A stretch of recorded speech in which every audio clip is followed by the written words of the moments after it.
G'day, Stu here from UAVfutures, and today, well, we're going to be checking out these bad boys right here. Now what these are some FPV goggles. They're called the Goggle 4. They're from Walkera, and they look pretty futuristic. I mean, check those bad boys out.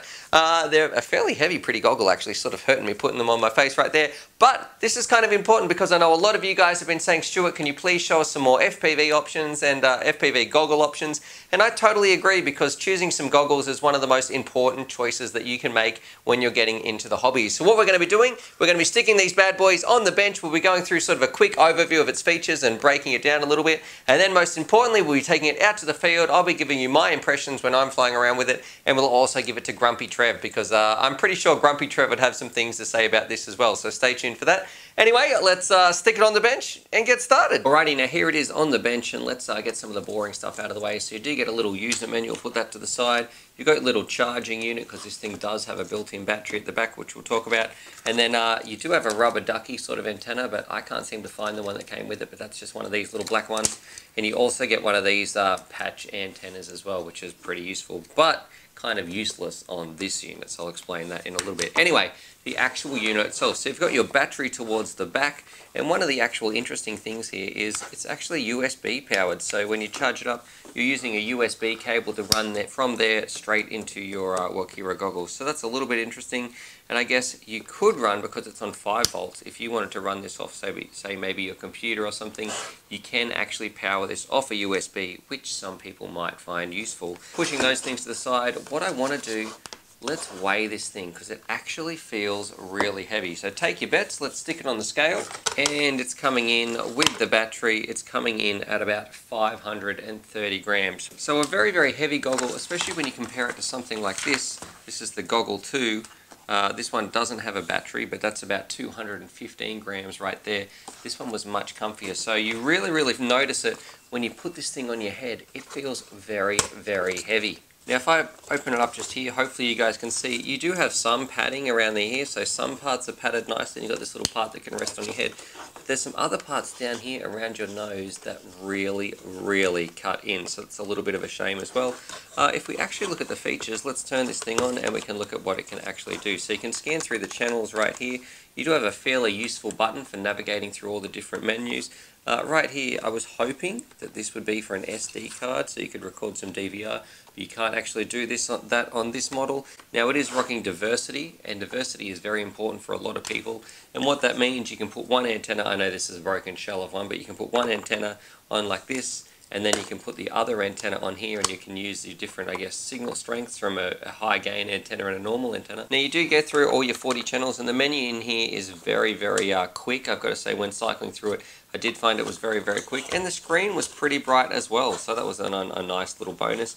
Just here, you've got an option if you wanted to run from like a ground station or something like that, you didn't want to use the receivers inside here, you also have the option to just plug it into like a ground station, and you should be ready to rock and roll. So look, they're a fairly standard sort of goggle in terms of what features they offer for the money. I don't know if, it'd be nice if they included some DVR or something like that. I really feel like you're paying a lot of money for this plastic shiny shell and sort of funny face mount parts. I don't know if it's really worth it.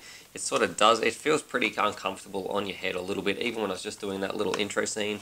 So really, what the big test is how does it actually go when you're flying around. So what we should do now, let's cut down to the field. I'm going to fly around, give you my impressions of it, and we'll also get Grumpy Trev on there too, because I know you guys will love to see what he thinks. Anyway, let's cut down to the field in 3, 2, 1. Alrighty, down here in the field with the Goggle 4s on. I thought they had DVR, but they don't. So what we're going to do, Trevor's flying around behind me. I'm going to put these on, go for a little spin, and then we'll give Trevor a crack and see what he thinks as well. Alright, let's do it. I might want to put an antenna on, actually, that'll probably help. Alright, so I've got the antennas on. Not that I think this one's going to be doing very much anyway, because it's pointing, the directional antenna's pointing straight up, which is pretty stupid. But what we'll do, we'll go up and we'll have a fly anyway and see how it goes. They're very heavy and very, I guess, sharp on your face. Definitely not nearly as comfortable. Probably the most uncomfortable goggles, actually, I think, when you've got them on your face. Alright, so there is a little bit of light leakage, I should say, and you can definitely see a lot of the plastic inside here. It doesn't look very thick at all. There is a fair bit of light coming in. But in terms of, I guess, the refresh rate, no lag at all. It's a very, very clear picture. I can actually hit some of these gates. That's surprising. The reception doesn't feel like it's the greatest. That feels a little bit sketchy, but the picture's very, very clear. A little bit washed out maybe. Oh, I'm down. Oh, I just crashed. So I had a little bit of a crash, and just walking over here, these are definitely very uncomfortable on my face. So that part's not going too well. So we're gonna do a take two. I guess I'll fly around a little bit more, but I feel like there's maybe some marks in my forehead or something where they're not comfortable to put up on your head at all. All right, so just floating around. Yeah, the picture's very clear. A little bit washed out, like I said before. The colors aren't very bright, but there's no real latency or anything like that. It does feel like a nice, I guess, a nice image. And the reception is semi-okay. There's a little bit more breakup than I'm used to. But you do notice a lot of light leakage, and probably the biggest issue, I should fly away so you can hear what I'm talking about. Probably the biggest issue is just how much they're hurting my face. Just flying around like this, they feel really heavy on the front of my face. So, you know, they look pretty, but all that hard plastic and stuff is really going to pay its toll, especially if you've got to fly with these things all day. So it was very quick to scan through the menu, and that was great. The menu was very easy, and the buttons and the dials on the top make it great. But in terms of long sessions, yeah, you're really going to feel it carrying it on your head, because it's not very comfortable at all. Anyway, what we'll do, I'm going to land, and then we'll give these to Trevor, and we'll see what he says. So I've had a go of them. Look, you know, I didn't mind them. There was a little bit of light leakage, but the goggles themselves seemed to perform okay, but they did feel pretty uncomfortable on my head, so I was glad to take them off. But I've given them to Trevor, so we'll see what he thinks as well.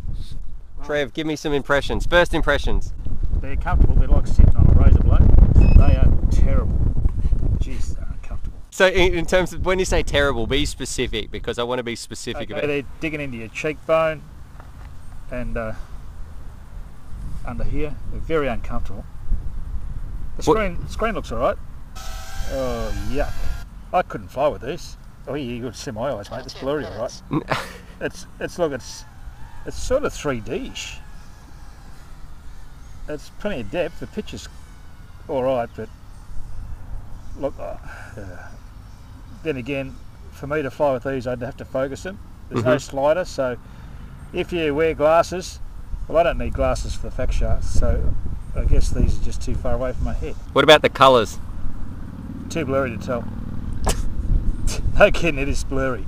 Look, you'd have to be desperate to use those. I reckon they're very uncomfortable anyway. They're heavy. Those other ones we had before, much better deal. Way better than these. He's talking about the goggle too there, because I showed him those as well there. They are a much more comfortable goggle than these ones. Yeah, you're better off sitting on razor blades than buying those. So there's Trevor's very positive review. He's really getting into character, but I don't think he was very much a fan of these ones, because they really are uncomfortable on your face. Again, no slider, so it makes it very difficult. If your eyes don't like it straight out of the box, you're probably not going to have a good time. Alrighty, so there it is. There's my review of the Goggle 4, and like I said when I was down at the field, they're definite. Look, they have some okay features about them, but the biggest thing, they are horrible to wear in terms of how they feel on my face. They're actually sort of hurting me just now. They're really digging in, so it doesn't matter how good the screen is, or it doesn't matter how quick it is cycling through the menu. Look, the reception, I guess, was average, but how does it actually feel on my face? You know what? It hurts, so I definitely don't think that this is a good choice for people out there. Especially if you want to have a good time and you're going to be wearing these things the whole day, these things are actually going to be very, very painful to wear. I would only wear these, and like Trev said, if you are absolutely desperate. You're much better off to get like a set of the Eachine Goggle 2s. They're much more comfortable, much lighter. You're going to have a much better time with one of these compared to the Goggle 4, because look, they look pretty gimmicky, they're pretty average, and they are very, very uncomfortable. So yeah, a little bit disappointing actually. Anyway, hopefully that helps some of you guys out there though, because I know that getting a set of FPV goggles, you want to get it right the first time, so hopefully that helps some of you. Subscribe for more FPV related content, and as always, happy flying. And you know, you can look out. I'll just see if I can actually fly with it. Which way is that point? Away. Alright. Oh, yuck. Alrighty, so hopefully you guys enjoyed that video. Definitely subscribe if you're new to the channel and check out these videos. And I'm also going to leave a little link here to my Patreon page because I've got some fantastic Patreon supporters and I like to give back to them as well. So if you want to join the UAVfutures family, there's things like bonus Velcro straps, little bundles of FPV goodies and things like that that also get sent out. Anyway, happy flying.